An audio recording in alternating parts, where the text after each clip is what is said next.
Goeiemôre broers en susters, baie welkom by hierdie geleentheid. Ek het dit goed gedink om 'n bietjie saam met u Bybelstudie te doen en te kyk na verskillende boeke van die Bybel. Die gedagte is om so 'n oorsig te kry van elke Bybelboek wat ons na sal kyk. En ons gaan in die Nuwe Testament begin. Gewoonlik as jy die Bybel wil tackle, dan begin jy by Genesis. Baie mense ken Genesis baie goed. Maar as jy aanbeweeg, dan verloor jy so 'n bietjie moed en kom jy nie by die res van die Bybel uit nie.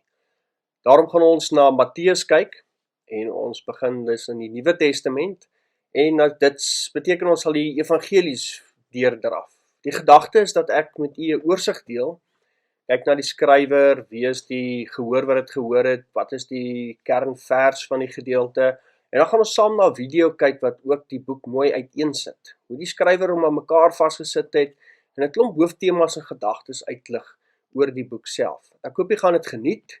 Dit vat nie baie van ons tyd nie, hopelik so tussen 10 en 15 minute miskien. En op hierdie manier kan ons saam 'n bietjie delf in die Bybel en ook sien hoe God sy woord baie meesterlik aan mekaar vasgesit het. Met dit gesê, kom ons begin en kyk na die boek van Matteus. Nou wanneer ons die evangelies lees, dis nou die boeke wat praat oor Jesus se tyd hier op aarde, moet ons besef dat daar nie joernaliste was wat saam met Jesus rondbeweeg het en al sy woorde presies opgeteken het. Jesus het inderdaad in Nasaret, soos enige ander Joodse seentjie van sy tyd groot geword. Uiteindelik was daar geen rede om te aanvaar dat hy die Messias is nie. Ons weet dat selfs sy disippels hom nie heeltemal verstaan het nie. Dit was eers na sy dood en opstanding en na die uitstorting van die Heilige Gees dat hulle werklik besef het dat hy die Messias is. Vanuit hierdie nuwe geloof het hulle toe teruggekyk na wat hy gesê en gedoen het. En vanuit hierdie geloofsperspektief het hy vir hulle nuwe betekenis gekry. Die evangeliste skryf dus oor Jesus en hulle is gelowiges wat ander wil oortuig dat hierdie Jesus van Nasaret die beloofde Messias is, wat God nou in Jesus van Nasaret gestalte gegee het.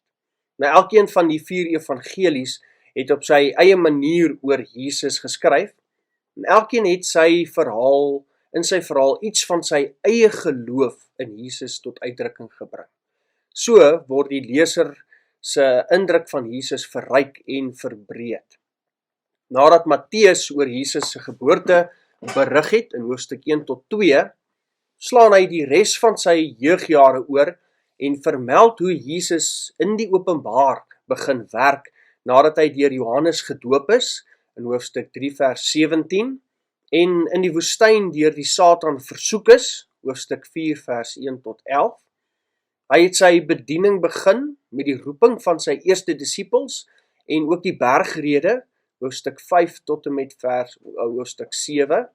En Matteus vertel ook van Jesus se wondertekens, van die manier waarop hy siekes gesond gemaak het, mense van bose geeste verlos en selfs mense uit die dood laat opstaan het. Die kern van Jesus se prediking was die koninkryk van die hemel. Hy het egter sy disippels ook voorberei dat hy sou sterf en uit die dood sou opstaan, hoofstuk 16 vers 21. En teen die einde van sy bediening het hy Jerusalem triomfantlik binnegegaan. Die teenkanting teen hom het egter al hoe feller geword en hy het besef dat sy dood op hande was.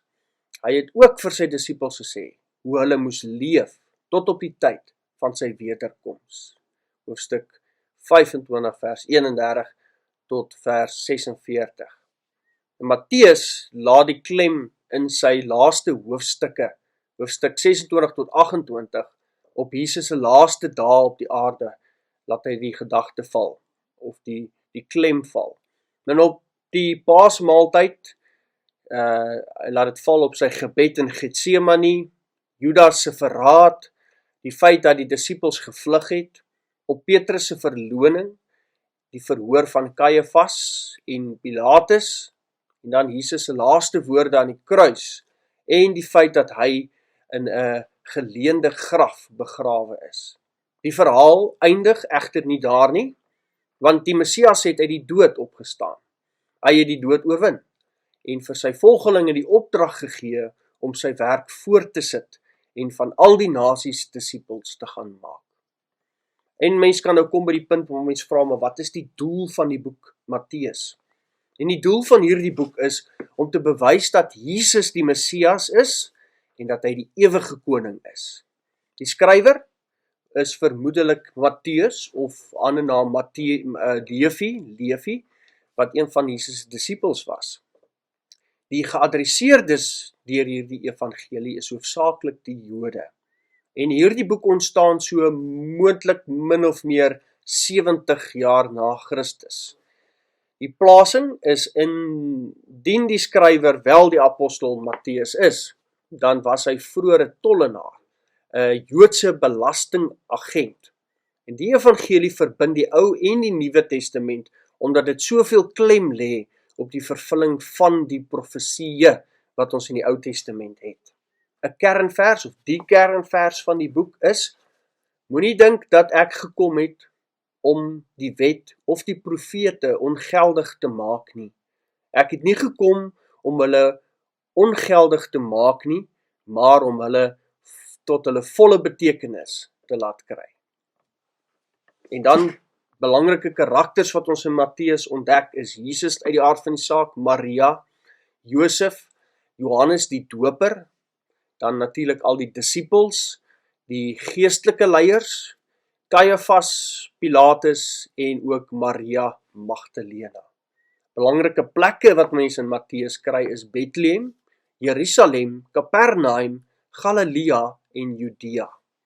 Net 'n verdere opmerking, Matteus gebruik dikwels messiaanse taal, soos seun van Dawid, en Ou-testamentiese verwysings. Hy gebruik omtrent so 53 aanhalings uit die Ou Testament en so 76 ander verwysings na die Ou Testament toe.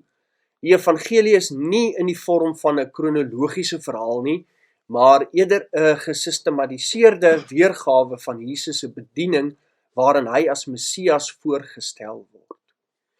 Ek wil nou geleentheid gee dat ons saam na die volgende video sal kyk en daar sal jy nog ekstra en interessante inligting oor hierdie wonderlike boek Matteus sal jy opmerk en ook aanhoor. Daarna dan kom ons weer by mekaar en dan gesels ons vinnig oor die hooftemas wat ons in hierdie boek kry.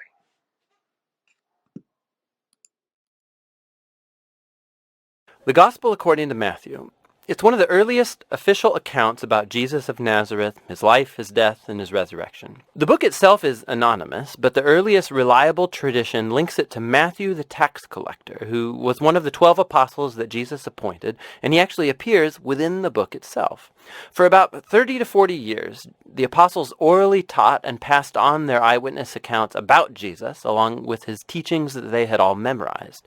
And Matthew has then collected and arranged all these into this amazing tapestry and designed the book to highlight certain themes about Jesus.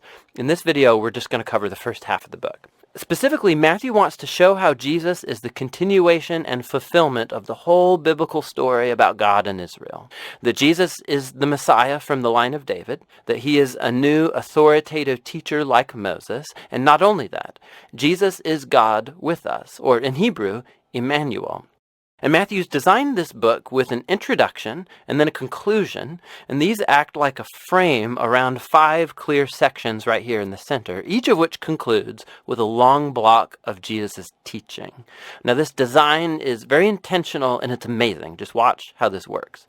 Chapters 1 through 3, they set the stage by attaching Jesus' story right onto the storyline of the Old Testament scriptures. So Matthew opens with a genealogy about Jesus that highlights how he is from the messianic line of the son of David, and he's a son of Abraham. That means he's going to bring God's blessing to all of the nations. After that, we get the famous story about Jesus' birth and how all of the events fulfilled the Old Testament prophetic promises, that the nations would come and honor the Messiah, that the Messiah would be born in Bethlehem, but even more than that, Jesus' conception by the Holy Spirit, his name Emmanuel, all these work together to show that Jesus is no mere human. He is God with us, God become human. So you can see 2 of Matthew's key themes right here in the introduction. He's from the line of David. He's Emmanuel. But Matthew also wants to show how Jesus is a new Moses. So like Moses, Jesus came up out of Egypt. He passed through the waters of baptism, and he entered into the wilderness for 40 days. And then Jesus goes up onto a mountain to deliver his new teaching. So through all of this, Matthew is claiming that Jesus is the promised greater than Moses figure who's going to deliver Israel from slavery. He's going to give them new divine teaching. He's going to save them from their sins and bring about a new covenant relationship between God and his people. This Moses and Jesus parallel also explains why Matthew has structured the center of the book the way that he did. These 5 main parts highlight Jesus as a teacher. And he's created a parallel. Jesus as a teacher parallels the 5 books of Moses. Jesus is the new authoritative covenant teacher who's going to fulfill the storyline of the Torah. Now, in the first section, chapters 4 to 7, Jesus steps onto the scene announcing the arrival of God's kingdom. And this is really key. The kingdom is, in essence, about God's rescue operation for his whole world. And it's taking place through King Jesus. Jesus has come to confront evil, especially spiritual evil, and its whole legacy of demon oppression and disease and death. Jesus has come to restore God's rule and reign over the whole world by creating a new family of people who will follow him, obey his teachings, and live under his rule. So, after Jesus begins healing people and forming a movement, a community, he takes his followers out to a mountain or a hillside, and he delivers his first big block of teaching, traditionally called the Sermon on the Mount. And here Jesus explores what it looks like to follow him and live in God's kingdom. And it's an upside-down kingdom where there are no privileged members. So the poor, the nobodies, the wealthy, the religious, everybody is invited and is called to turn, to repent, and to follow Jesus and join his family. Jesus says that he's not here to set aside the commands of the Torah or the Old Testament. Rather, he's here to fulfill all of that through his life, through his teachings. He's here to transform the hearts of his people so that they can truly love God and love their neighbor, including their enemy. After concluding his great teaching on the kingdom, the next section shows Jesus bringing the kingdom into reality in the day-to-day lives of people. So Matthew's arranged here 9 stories about Jesus bringing the power of God's kingdom into the lives of hurting, broken people. There are 3 groups of 3 stories, and they're all about people who are sick or have broken bodies or they're in danger, and Jesus heals or saves them by these acts of grace and power. And then right in between these triads, we find 2 parallel stories about Jesus' call that people should follow him. Matthew's making a point here. One can only experience the power of Jesus' grace by following him and becoming his disciple. Now, after Matthew has shown the power of the kingdom through Jesus, Jesus then extends his reach by sending out the 12 disciples who are going to go do what he's been doing. And this leads to the second large block of teaching, chapter 10. And here, Jesus teaches his disciples how to announce the kingdom and what to expect once they do. Many among Israel are accepting Jesus in his offer of the kingdom, but Israel's leaders, they aren't. They stand to lose a lot if they repent and become disciples of Jesus. And so Jesus knows they're going to reject him and persecute his followers, which is exactly what happens. In the next section, chapters 11 through 13, Matthew has collected a group of stories about how people are responding to Jesus and his message, and it's a mixed bag. So some stories are positive. People love Jesus and they think he's the Messiah. Others are more neutral, like John the Baptist, or even the members of Jesus' own family. And they make it clear that Jesus is not what they expected. And then you have Israel's leaders. They're entirely negative. You have the Pharisees and the Bible scholars. They all reject Jesus together. They think he's a false teacher. He's leading the people astray. They think he's blasphemous in these exalted claims he's making about himself. But Jesus isn't surprised or thrown by all these diverse responses. In fact, he focuses on it in the third block of teaching, chapter 13. Here, Matthew's collected together a bunch of Jesus' parables about the kingdom, like about a farmer throwing seed on 4 types of soil, or about a mustard seed, or a pearl or buried treasure. These parables are like a commentary on the stories that you've just read in chapters 11 and 12. Some people are accepting Jesus with enthusiasm, others are rejecting him, but God's kingdom is of ultimate value and it will not stop spreading despite all of these obstacles. So, that's the first half of the Gospel according to Matthew. Now, here's a few more things to look for as you read through these chapters.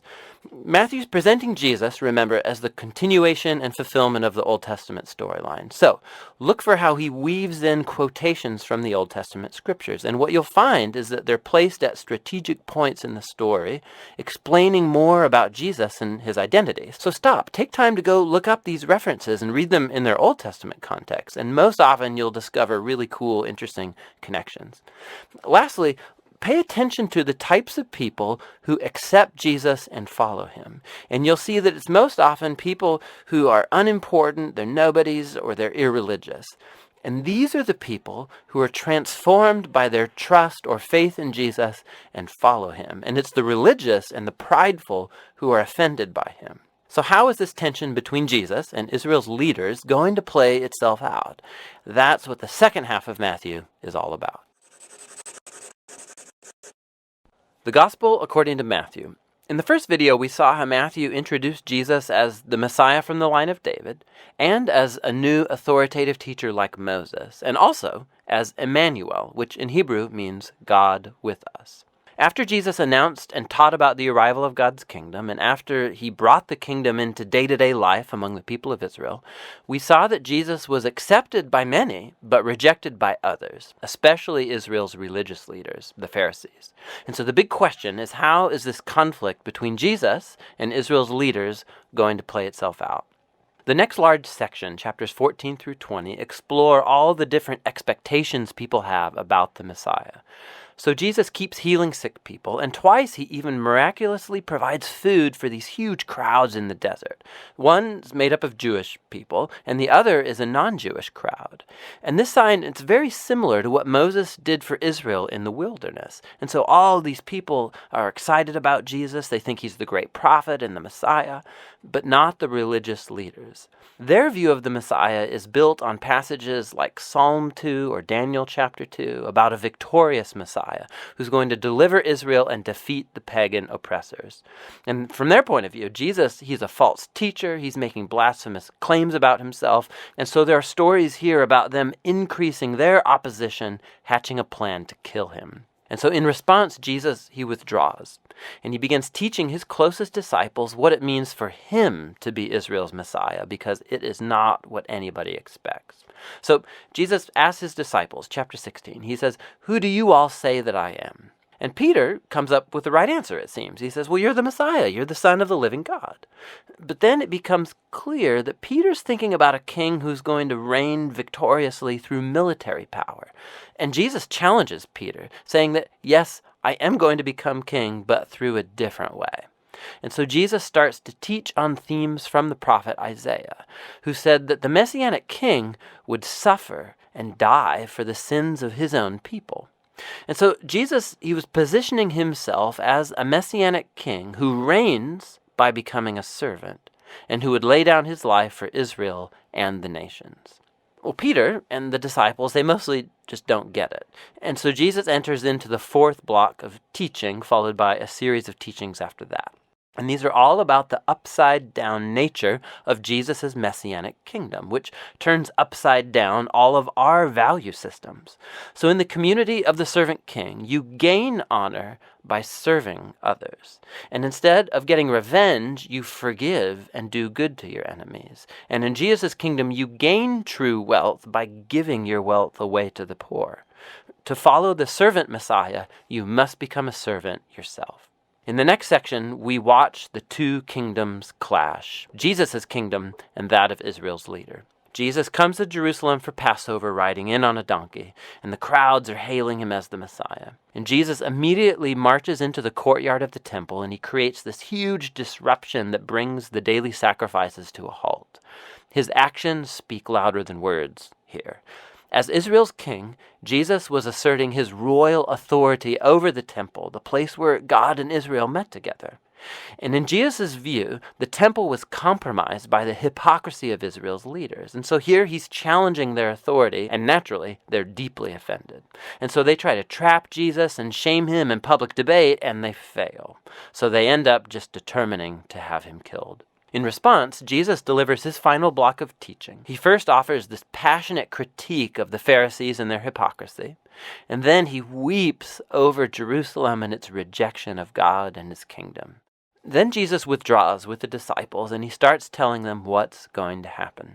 He's going to be executed by these leaders, but in doing so, they're going to create their own demise, because instead of accepting Jesus' way of the peaceful kingdom, they're going to take the road of revolt against Rome, and so Jerusalem and its temple are going to be destroyed. But, Jesus says, that is not the end of the story. He's going to be vindicated after his death by his resurrection, and one day he'll return and set up his kingdom over all nations. And so in the meanwhile, the disciples need to stay alert and stay committed to just announcing Jesus and his kingdom and spreading the good news. And so with all of that ringing in the disciples' ears, the story comes to its climax.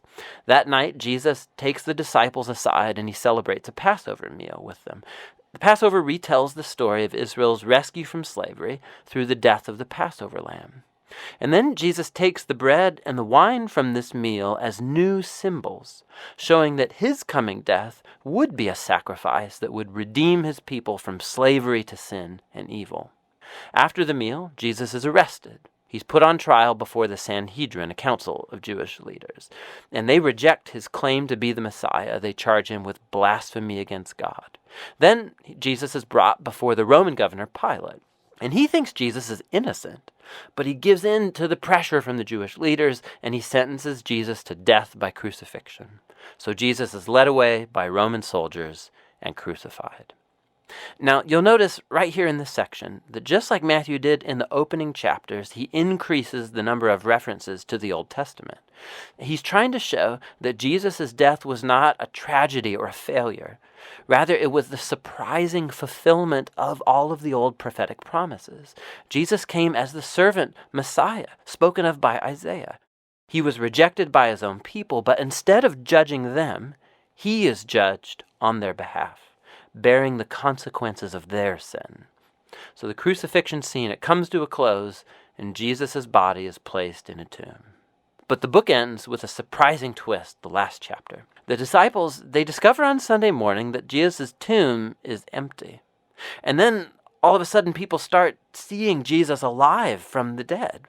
And the book concludes with the risen Jesus giving a final teaching called the Great Commission. Jesus says that he is now the true king of the world. And so he sends his disciples out to all nations with the good news that Jesus is Lord, and that anyone can join his kingdom by being baptized and by following his teachings. And echoing all the way back to his name Emmanuel, God with us, from chapter 1, Jesus' last words in the book to his disciples are, "I will be with you." It's a promise of Jesus' presence until the day he finally returns. And that's the gospel according to Matthew.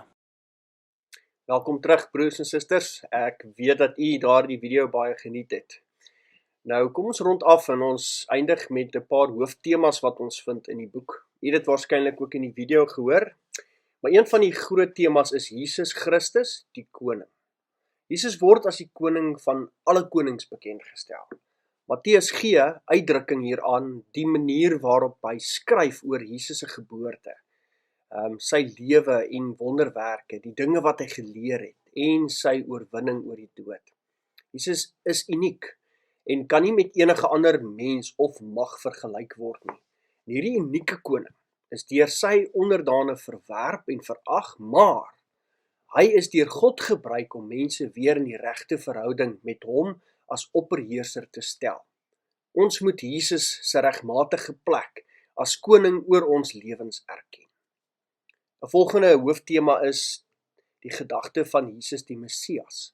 Jesus word deur Matteus geteken as die Messias, die een op wie die Jode gewag het, die een wat hulle het hulle gedink van die Romeinse oorheerser sou bevry. Hulle het hom nie erken nie, omdat sy koningskap nie aan hulle verwagtinge voldoen het nie. En God het sy gesalfde verlosser gestuur om almal met hom te versoen en in 'n nuwe verhouding te stel. Jesus het aan mense kom verduidelik wie God eintlik is, wat hy vir die mensdom beteken en ook wat hy van die mense verwag. Om hom te erken as die agent van God en in 'n persoonlike verhouding met hom te lewe, is die heel belangrikste ding wat daar is. En dan nog 'n tema is die koninkryk van God. Nou die hart van Jesus se prediking was die koninkryk van God, wat beklemtoon het dat God regeer. Hierdie koninkryk is reeds in Jesus Christus teenwoordig, maar sal volkome werklikheid word. Nou wie in Jesus Christus as die verlosser glo, betree reeds die koninkryk en moet leef soos onderdane van hierdie koninkryk. En dan die laaste hooftema wat na vore kom in hierdie boek Matteus, is dinge wat Jesus ons geleer het. Jesus het die mense geleer deur vir hulle te preek en gelykenisse te vertel. So het hy vir hulle geleer wat ware geloof is en hoe mense moet leef wat in die regte verhouding met God is. Alles wat ons doen moet in ooreenstemming wees met die eise wat die koninkryk van God aan ons stel. Dit moet die norm vir ons daaglikse lewens elke dag wees. En dis Matteus. Ek hoop jy het dit baie sinvol gevind. Luister maar weer na hierdie opname om vir meer duidelikheid te gee. Baie dankie vir die tyd. En ons sal hopelik binnekort weer so maak as ons kyk na die boek van Markus. 'n Geseënde tyd vir u en baie sterkte met al die omstandighede.